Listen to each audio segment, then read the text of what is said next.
भैया आगे आ जाओ।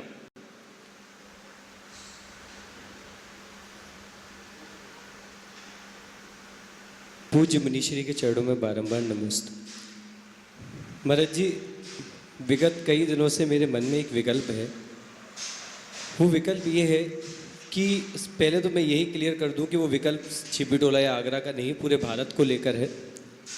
महाराज जी, विगत 8-10 वर्षों से ये देखा जा रहा है कि जब भी चातुर्मास होता है कहीं भी पूरे भारत में, तो स्थापना या स्थापना से पहले दो प्रकार के गुटों का जन्म होता है, जिसमें एक का काम होता है चर्चा करना और दूसरे का काम होता है उस चर्चा को संघ तक पहुंचाना। तो महाराज जी, मेरी जिज्ञासा ये है, क्या उनके पास इसके अलावा और कोई मुद्दे नहीं हैं? आज हम अगर देखें महाराज जी, इंडिया लेवल पर हमारा जर्नलिज्म डाउन होता जा रहा है। अभी कुछ समय पहले G20 डेलीगेट्स आए थे। उन G20 डेलीगेट्स को इंडिया के अंदर जितने भी धर्म हैं उन सभी धर्म की एक बुकलेट दी गई। उस बुकलेट में जैनिज़्म की भी एक बुकलेट थी। अचंभे वाली बात यह है कि जैनिज़्म की बुकलेट के फ्रंट पेज पर गौतम बुद्ध की फ़ोटो थी और उस पर लिखा था जैनिज़्म। अंदर लिखा हुआ था कि भगवान महावीर स्वामी से जैन धर्म की प्रभावना शुरू हुई। क्या उन लोगों को ये चीज़ नहीं दिखती कि ये हमारा कितना बड़ा डाउनफॉल है? सोशल नेटवर्क पर अगर हम आपकी फ़ोटो वीडियोस डालते हैं तो वो न्यूडिटी के चक्कर में वो ब्लॉक हो जाती है। कई सारे पेजेस ब्लॉक हुए हैं, कई सारे चीज़ें ब्लॉक हुई हैं।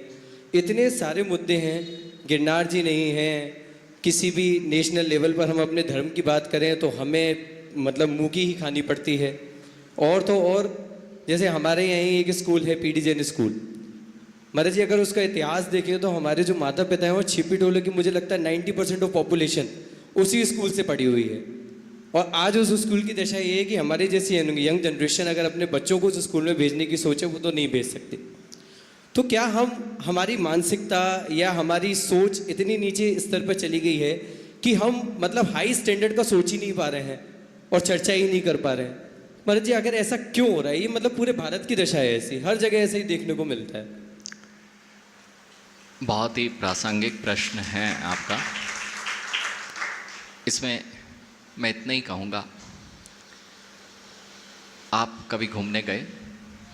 अगर घूमने गए हैं और यदि 1 महीने के लिए घर खाली छोड़ के गए हैं तो जब आओगे ना तो खंडहर ही दिखेगा, जाले लगे दिखेंगे, चमगादड़ उड़ती दिखेंगी।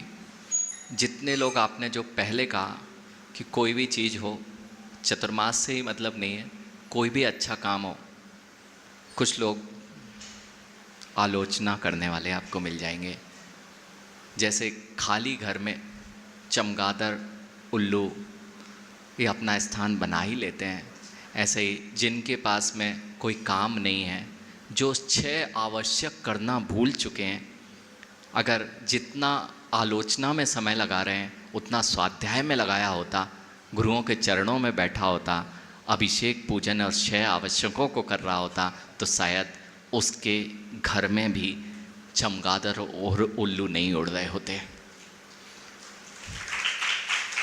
अब दूसरी बात मैं आपसे कहना चाहूँगा, समस्याएं बहुत हैं, समस्याओं की ओर ही ध्यान रखोगे तो समाधान कब निकालोगे? हम आप जैसे युवाओं को यही समझाना चाहते हैं, बेटा समाज कोई अलग नहीं है, आप जैसे बच्चे ही समाज हैं। आप नियम ले लोगे कि मैं ऐसा नहीं करूँगा, अपने आप समाज सुधरने लग जाएगी। जहाँ भी ऐसी चीज़ें होंगी, मैं आलोचना या ये फालतू बातों में अपना स्थान अपना व्यय नहीं करूँगा समय का। और आपने जैसे कहा, आप कर सकते हैं, छोटी सी इनिशिएशन होता है, वह छोटा सा इनिशिएशन छोटी सी चीज़ से ही चालू होता है। छोटी सी चिंगारी बहुत विकराल रूप लेती है। आज आप समस्याओं को नहीं देखें, आप तो सॉल्यूशंस की ओर ध्यान दें और छोटा सा काम करें। जैसे AI पे आप कर सकते हैं कि जो AI का प्लेटफॉर्म है, आप छोटी सी जो लॉन्च की गई थी उस पर आप प्रतिक्रिया देखिए। अच्छे लोग जहाँ होंगे वहाँ अपने आप अच्छे लोग इकट्ठे होते जाएंगे, और जहाँ पर बैक बेंचर्स होते हैं अपने आप बैक बेंचर्स मिल जाएंगे। तो आप बैक बेंचर्स को हटा के आगे नहीं बढ़ सकते, यानी समाज में ऐसे लोग हमेशा मिलेंगे। लेकिन हम ऐसा कर सकते हैं कि हम अच्छी चीज़ों पर ही अपने को, द्वार बंद हैं, ये देख लो 8-10 द्वार मेरे सामने दिखाई दे रहे हैं, अब तुम खड़े हो बंद वाले 4 पे, अरे ये भी बंद है, ये भी बंद है, अरे 5वां देखो ना खुला हुआ है, यहाँ तो देखो अपने आप खुला मिल जाएगा। ऐसा करते हुए अगर युवा बढ़े तो नियम से जो सिचुएशंस क्रिएट हो रही हैं वह नहीं हो पाएंगी। एक बात ध्यान रखो, कई बार आप जाओगे तो केकड़े जैसे लोग मिल जाएंगे। देखिए केकड़े जैसे लोग, आशु केकड़े जैसे लोग, वो क्या होता है, उनका काम दूसरा आगे बढ़ा और पैर खींचना ही है, वो मेरे से आगे नहीं निकल सकता। ये प्रवृत्ति हर किसी के अंदर, और मुझे लगता है जिसकी आप बात कर रहे हैं उनके अंदर ज़्यादा है, फिर भी मैं उनकी नहीं आलोचना करूँगा। केकड़ा प्रवृत्ति, आप ये वाली प्रवृत्ति सबके साथ है, लेकिन एक बात ध्यान रखें, और कई लोग जब आप आगे बढ़ेंगे तो बहुत सारे उनको प्रश्न होंगे, वे सामने खड़े हो जाएंगे हर्डल बन के।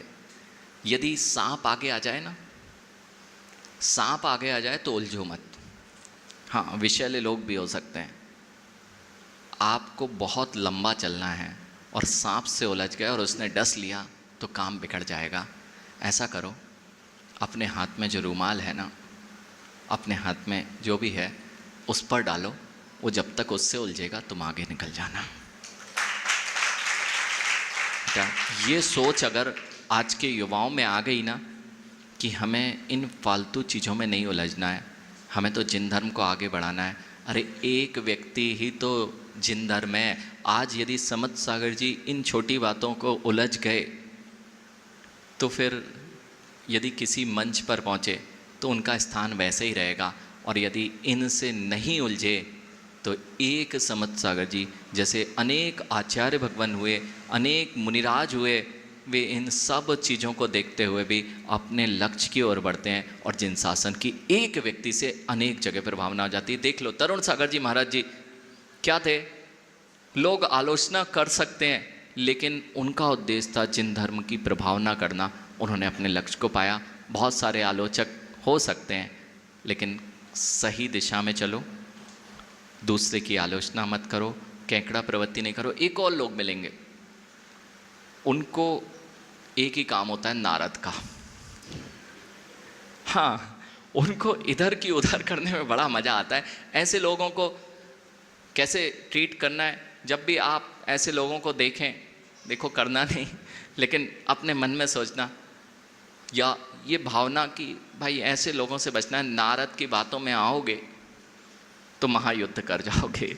इसलिए जो कहते हैं अरंत सिद्ध अरंत सिद्ध, अरंत सिद्ध अरंत सिद्ध करते तो मुख पे अरंत सिद्ध हैं, लेकिन काम नारद के होते हैं। ऐसे लोगों से भी अपनी रक्षा करते हुए धीरे से, ऐसे इधर की उधर उधर की इधर जो कर रहे हैं, वे वास्तविकता में उन्हें धर्म से कोई प्रयोजन नहीं है।